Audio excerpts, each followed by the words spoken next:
So many of you may remember some controversial parts of Spurgeon's sermon titled Heaven and Hell, and I think this is one of his most popular sermons. Now, in this sermon, Spurgeon attests to his opinion that there will be more people in heaven than hell.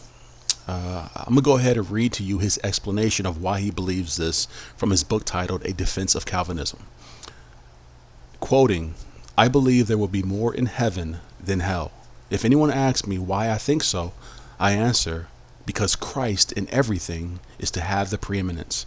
I cannot conceive how he could have the preeminence if there are to be more in the dominions of Satan than in paradise."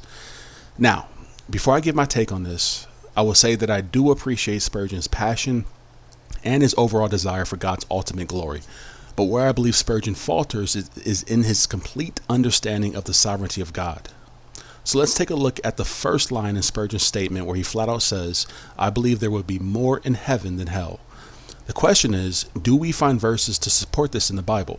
Now, I don't believe so. Okay. On the contrary, I think there are many verses that support the opposite. A few of them are Matthew 7:14. "Small is the gate and narrow the road that leads to life, and only a few find it."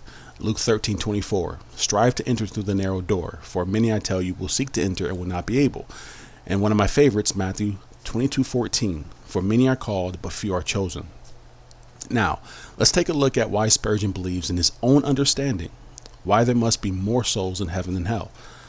He says, and I quote, "Because Christ in everything is to have the preeminence, and I cannot conceive how he could have the preeminence if there are to be more in the dominions of Satan than paradise." So let's break this down. First off, this is a very dangerous understanding that is wrought with bad theology. So it's important that we get this right. Spurgeon's explanation makes Satan a god. Okay, now why do I say that? Because Spurgeon attests to the fact that if more perish than are saved, then Satan basically won. Spurgeon mentions that he cannot conceive how God could get the preeminence if there are more souls in the dominion of Satan than paradise.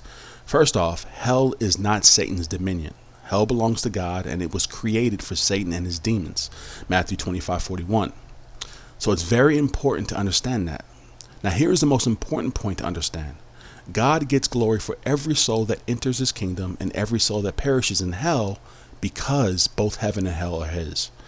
So I just wanted to take a moment and talk about that to clear that up, because it's important that we understand that.